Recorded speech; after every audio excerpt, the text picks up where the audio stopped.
Question লিখছিস, if atomic mass is considered with respect to oxygen, if atomic mass is considered with respect to oxygen instead of carbon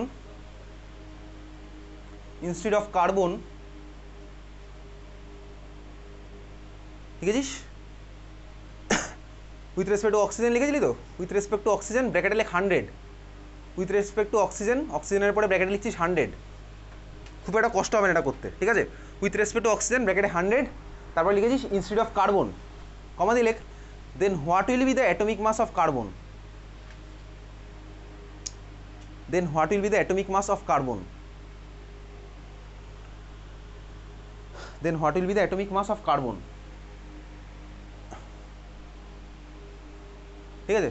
বার কর দেখি কত হবে। কোশ্চেনটা ভালো করে পড়ে বোঝ কি বলেছে, যদি এটা কর, কোশ্চেনটা পড়লে তুই বুঝে যাবি কি বলেছে তোকে, ঠিক আছে। বার কর।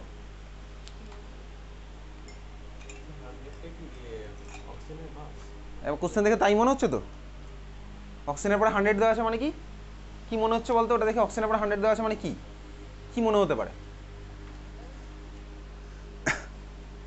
কোশ্চেনটা যেভাবে সেভাবে একটা লাইন পড়ে আমি মানে বুঝতে পারি, ঠিক আছে। অনেক সময় একটা লাইন পড়ে মানে বোঝা যেতে পারে, তো কোশ্চেনের লাইন পড়ে তুই মানেটা কি বুঝতে পারছিস?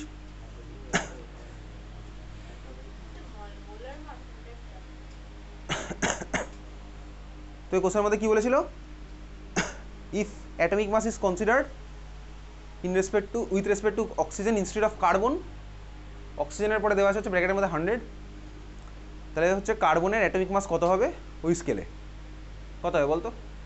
যেরকম কোশ্চেন দিয়েছে একদম স্টেটমেন্ট যেরকম দেওয়া আছে সেরকম দেখে আমি বার করছি, ঠিক আছে। পর দেখি একটু মাথাকাটি কর, 50 অ্যান্সার হবে না, 50 কীভাবে হলো?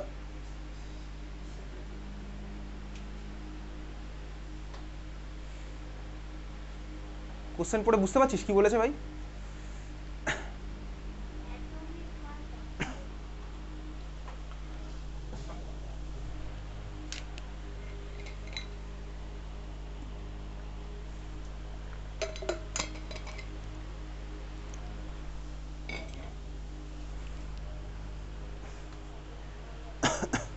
কোশ্চেন পড়ে বোঝা যাচ্ছে কি?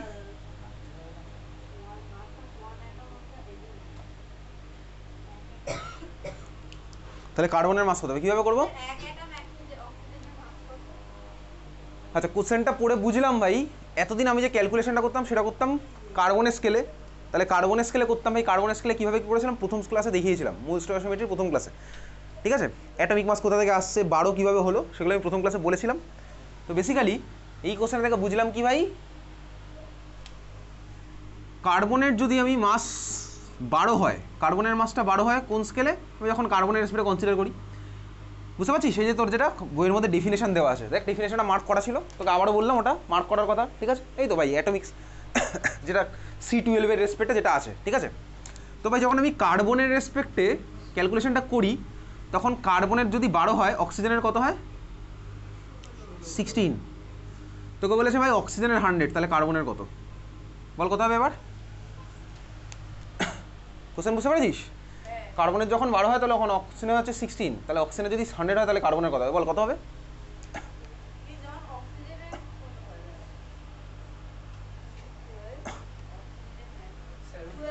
75, এক্স্যাক্টলি 75। তার মানে অক্সিজেনের যখন 16 হচ্ছে, কার্বনের 12 হয়, 100 হলে কত হবে? Simple question. এটা 16 হলে কার্বন হয় 12, 100 হলে এটা কত হবে? তুই ক্যালকুলেট করলি ইউনিটারি মেথড, 16 হলে 12 হয়, 100 হলে কত হবে? ইউনিটারি মেথড তুই ক্যালকুলেট করছিস, অ্যান্সার আসছে কত বলতো? 75। 16 হলে 12 হয়, 100 হলে কত? এই হচ্ছে কোশ্চেনটা ছিল হচ্ছে এরকম, বোঝা গেছে? চল আবার বইয়ের মধ্যে ফিরে আসি। এই কোশ্চেন তোর ক্লাস 10 আইসিএসসিতে নাও আসতে পারে, আসবে না, ঠিক আছে। আচ্ছা, তারপরে চলে যাচ্ছে হচ্ছে বইয়ের মধ্যে 5.5 রিলেটিভ মলিকুলার মাস। যদি এসব ডেফিনেশন এখন অবধি আসেনি 5.5-এ, দেখ 5.5-এর প্রথমে একটা বক্স আছে রিলেটিভ মলিকুলার মাস, এই ডেফিনেশন এখন অবধি আসেনি, তুই পড়ে রাখবি ওটা, ওকে। আচ্ছা, তারপরে চলে যাই ভাই এক্সাম্পল 1 বাড়ি গিয়ে প্র্যাকটিস করবি, এক্সাম্পল 1 বাড়ি গিয়ে প্র্যাকটিস করবি। তারপরে চলে যাচ্ছি 5.6 গ্রাম অ্যাটমিক মাস। গ্রাম অ্যাটমিক মাস তোকে আমি আগের দিন খাতার মধ্যে লিখিয়েছিলাম, মনে আছে? গ্রাম অ্যাটমিক মাস মানে কি ছিল? 1 মোল অ্যাটমের মাস, 1 মোল অ্যাটমের মাস, এটা ছিল গ্রাম অ্যাটমিক মাস। আর গ্রাম মলিকুলার মাস কী ছিল 1 মোল মলিকুলার মাস। এবারে বইয়ের মধ্যে এগুলো একটু কঠিন করে লেখা আছে, তুই চাইলে পড়তে পারিস, সোজা ভার্সনটা আমি তোকে বলেছিলাম। ওকে 5.8 মোল কনসেপ্ট, তার মধ্যে দেখ সেকেন্ড প্যারাটা 5.8-এর সেকেন্ড প্যারা কী লেখা আছে, mole is simply like a dozen or gross লেখা আছে তো, এটা মার্ক করেছিলাম ওর মধ্যে 6.0 × 10⁻23 এত দিয়ে মার্ক করা আছে। চলে যাচ্ছি তার ঠিক পরে একটা বক্স অ্যাভোগাড্রো নাম্বার। অ্যাভোগাড্রো নাম্বারের ডেফিনেশন দেখ বক্সের মধ্যে, Avogadro number is defined as the number of atoms present in 12 gram or আরেকটা ডেফিনেশন আছে, দুখানেই পড়লাম, দুখানেই মার্ক করলাম, ঠিক আছে হয়েছে। অজয় কুণ্ডু কি অঙ্কুশ তোর গার্জিয়ানের নাম? আচ্ছা ঠিক আছে, এত তুই বুঝেছিস তো। তারপরে চলে যাচ্ছে হচ্ছে 5.8.2 5.8.2 ওর মধ্যে দেখ mole and molar volume, mole and molar volume আছে লেখা, মোল অ্যান্ড মোলার ভলিউম ফার্স্টে একটা ডেফিনেশন আছে, তারপরে বক্সের মধ্যে আরেকটা ডেফিনেশন আছে। তুই মোলার ভলিউমের সেকেন্ড ডেফিনেশন লিখতে পারিস, the molar volume of a gas can be defined as, হয়েছে এত তুই মার্ক করেছিস।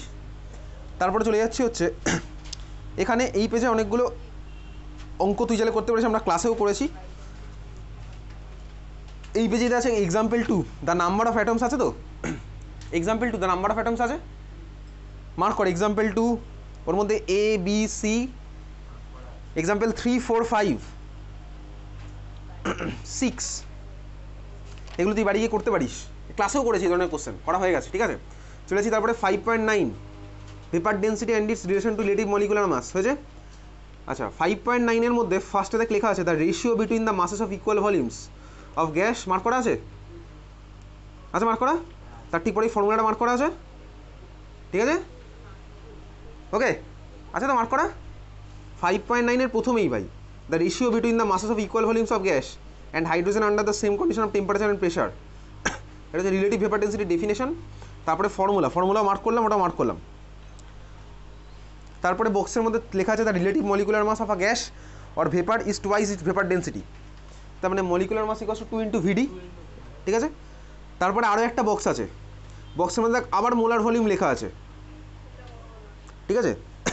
The molar volume of a gas is the volume occupied by 1 gram molecular mass or simply by 1 mole of the gas, এটাই আগের পেজে আবারও লেখা ছিল, দুবার দুই জায়গায় একই কথা লেখা আছে, ঠিক আছে। আচ্ছা তারপরে চলে যাচ্ছে হচ্ছে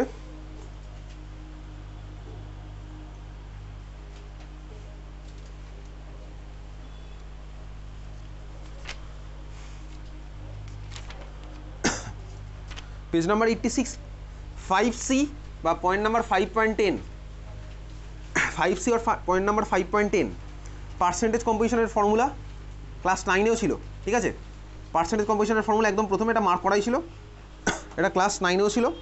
তো এখান থেকে আবার এই অঙ্কগুলো চাইলে তুই করতে পারিস, এগুলো পুরো ক্লাস 9-এর অঙ্ক, এরকম এক্সাম্পল নাম্বার 1 আর এক্সাম্পল নাম্বার 2 চাইলে তুই করতে পারিস, ঠিক আছে। এক্সাম্পল নাম্বার 1 2 যদি হয়েছে মার্ক করেছিস, এক্সাম্পল নাম্বার 1 এক্সাম্পল নাম্বার 2 হয়ে গেছে। চল তারপরে চলে যাই হচ্ছে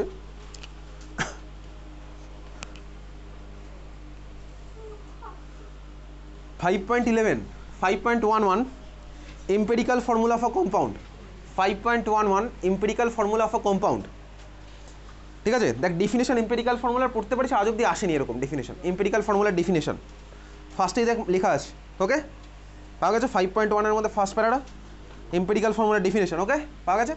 তার ঠিক পরেই দেখ আবারও একটা কালার চেঞ্জ করে ইটালিক্সে লেখা আছে the empirical formula mass is the sum of the atomic masses of various elements present in the empirical formula, ঠিক আছে। পেয়েছিস খুঁজে, এটাও তুই মার্ক করে, এগুলো এই ডেফিনেশনগুলো এখন অব্দি আসেনি বোর্ডে, হয়েছে। আচ্ছা তারপরে চলে যাচ্ছে হচ্ছে এক্সাম্পল নাম্বার 4, এক্সাম্পল নাম্বার 4 বাড়ি গিয়ে করতে পারবো, ক্লাসেও করেছি এই ধরনের কোশ্চেন। এক্সাম্পল নাম্বার 5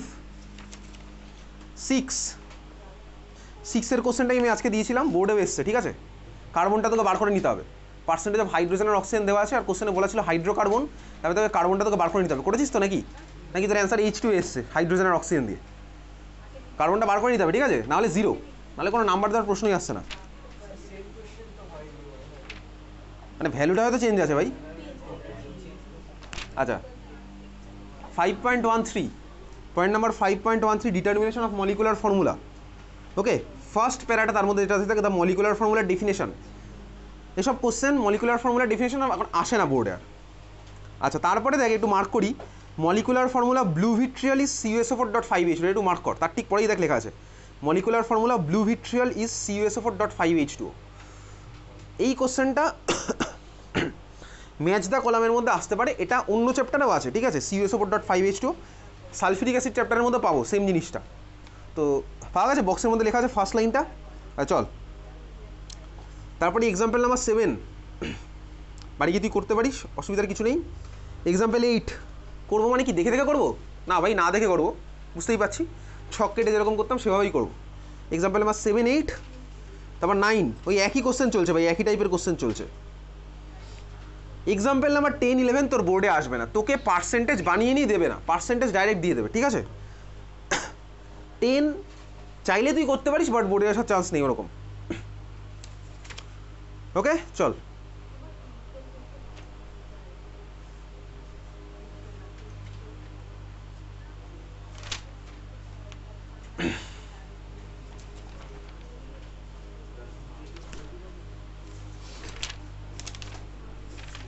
হয়ে গেছে।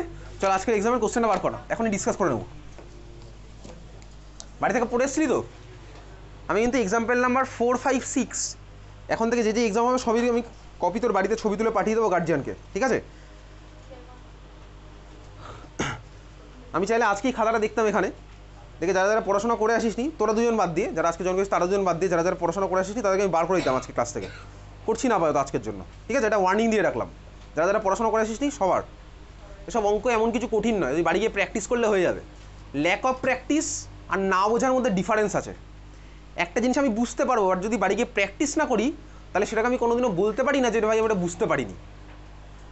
তুই বাড়ি গিয়ে যদি সারা সপ্তাহ প্র্যাকটিস না করিস, এখানে শনিবার পড়া থাকে, তুই যদি শুক্রবার রাত্রেবেলা নিয়ে বসিস তাহলে তুই স্বাভাবিকভাবে অঙ্কগুলো পারবি না করতে, ঠিক আছে। তাহলে তুই বাড়ি গিয়ে সারা সপ্তাহ প্র্যাকটিস না করে যদি বলিস আমি বছর শেষে থেকে কেমিস্ট্রি বুঝতে পারি না, কথাটা ভুল অ্যাকচুয়ালি, কথাটা ভুল, কথাটা তোর বলা উচিতই না। তোর বলা উচিত আমি সারা বছর পড়াশোনা করিনি বলে আমি কেমিস্ট্রি বুঝতে পারিনি, এইটা তোর বলা উচিত। সারা বছর প্র্যাকটিস করিনি বলে আমি পড়াশোনাও করতে পারিনি, এইটা তোর বলা উচিত। তোর কখনোই বলা উচিত না যে সাবজেক্টটা আমি বুঝতে পারি না, বুঝতে পারবি কি করে, তুই প্র্যাকটিসই করিস নি ভাই। তোকে যদি কেউ 2 + 3 = 5 বলে দেয়, ছোটোবেলায় বলছি, তুই যদি ওগুলো অঙ্কগুলো প্র্যাকটিস না করতিস তাহলে তুই ওই অঙ্কও বুঝতে পারতিস না, সিম্পল ব্যাপার।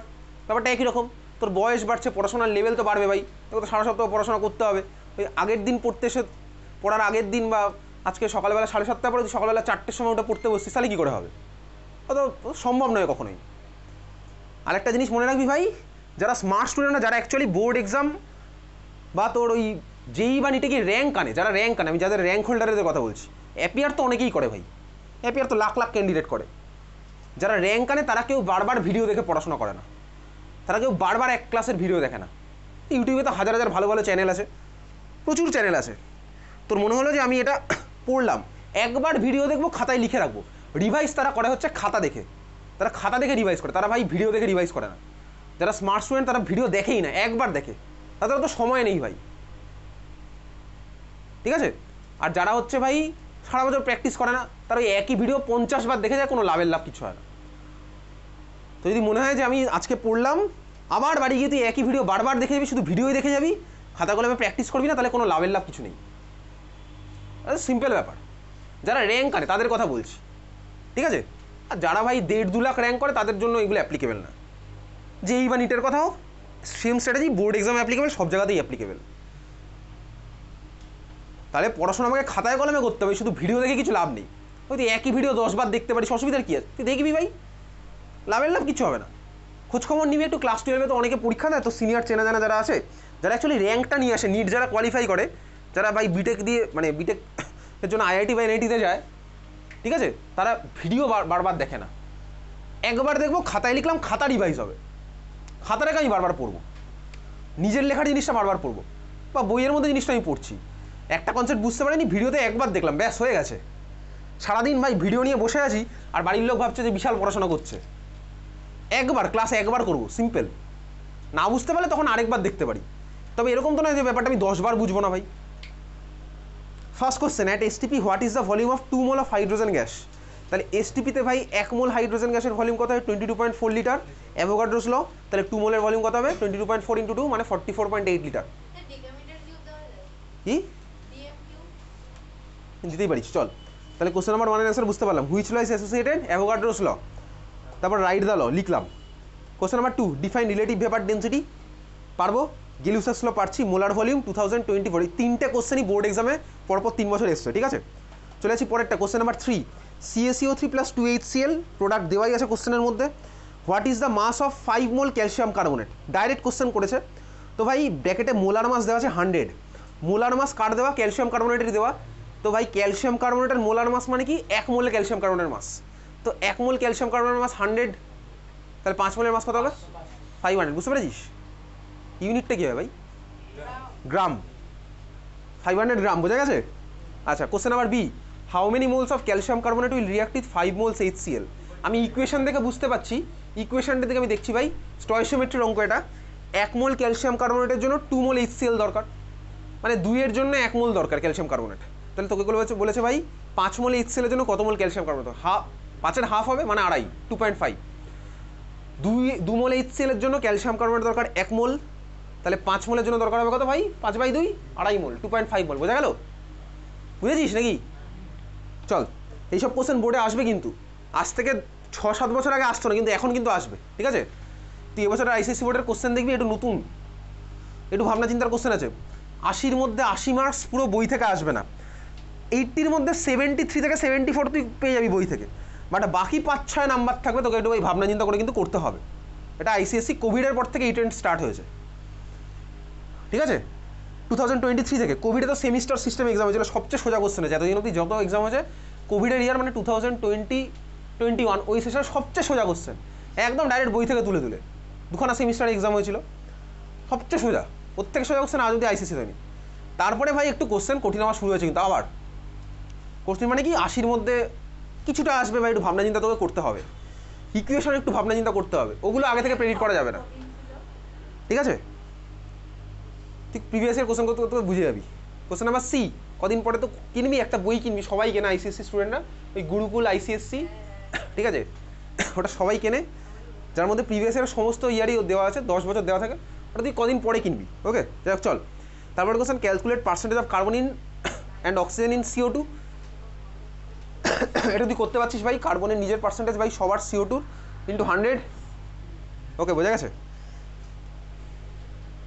নেক্সট হচ্ছে question number 4, 240 cc ammonia burns with 300 cc oxygen, find composition of resulting gas mixture. তার মানে কি ভাই, রেজাল্টিং গ্যাস মিক্সার মানে কি, যারা যারা পড়েছে সবাইকে লিখতে হবে তোকে, কে কে আছে, যারা যারা আছে সবাই, গ্যাস মিক্সার মানে যদি কেউ আনরিঅ্যাক্টেড থাকে তাকেও লিখবো, যদি কেউ ফর্ম হয় তাকেও লিখবো, সবাইকে লিখছি ভাই। তাহলে ইকুয়েশন কি আছে, 4NH3 plus 3O2 2N2 plus 6H2, কত লিমিটিং রিয়েজেন্টটা কি হয়েছে এখানে, লিমিটিং রিয়েজেন্টটা কি হয়েছে অ্যামোনিয়া। কী করে বুঝলাম ভাই, অঙ্ক করে বুঝলাম, তাই তো। দেখ ভাই 4 ভলিউম NH3-র জন্য O2 লাগে 3 ভলিউম, 4-এর জন্য 3 লাগে, এবারে ক্যালকুলেশন করছি, তাহলে 300 সিসি অক্সিজেনের জন্য অ্যামোনিয়া লাগতো 400 সিসি। আমি একদম দেখে বুঝতে পারছি ইকুয়েশন দেখে, কীভাবে বুঝলাম, ক্লাসে করেছি ভাই এ ধরনের অঙ্ক। 4-এর জন্য লাগে 3, তাহলে ভাই অক্সিজেন যদি 300 সিসি থাকে, তাহলে অ্যামোনিয়া কত লাগবে 400 সিসি, 400 সিসি। কোশ্চেনে কি দিয়েছে 400 সিসি অ্যামোনিয়া, না ভাই দেয়নি, তার মানে আমার কি অ্যামোনিয়া অক্সিজেনের রেসপেক্টে ক্যালকুলেশনটা আমার হবে না, তাহলে চলে গেলাম অ্যামোনিয়ার পার্টে। 4 ভলিউম NH3-র জন্য অক্সিজেন লাগে কত 3 ভলিউম, তাহলে 240-র জন্য কত লাগবে, ক্যালকুলেট করে দেখলাম আসলো, তাহলে চলে আসবে, ঠিক আছে। তাহলে আনরিঅ্যাক্টেড এখানে কে পড়ে থাকলো বলতো, কে পড়ে আছে এখানে আনরিঅ্যাক্টেড, O2 আনরিঅ্যাক্টেড আছে ভাই। তারপরে ভাই তাহলে আমার একটা অ্যান্সার বেরিয়ে গেছে, রেজাল্টিং গ্যাস মিক্সারের মধ্যে আনরিঅ্যাক্টেড O2 আমার একটা অ্যান্সার হলো। আর কি হচ্ছে বাকি পার্টটা, N2 কতটা ফর্ম হয়েছে, কীভাবে করবো, অ্যামোনিয়াকে ধরে ধরে ক্যালকুলেট করি, অ্যামোনিয়া তো আমার লিমিটিং রিয়েজেন্ট ভাই। 4 ভলিউম NH3 থেকে N2 কত ফর্ম হয় 2 ভলিউম, তাহলে 240 থেকে কত ফর্ম হবে 240/2, তার মানে হচ্ছে কত 120 সিসি, বোঝা গেছে এত অবধি, ক্লিয়ার বুঝলি। আচ্ছা তারপরে ভাই 6H2, 4 থেকে 6, একটা মিনিট,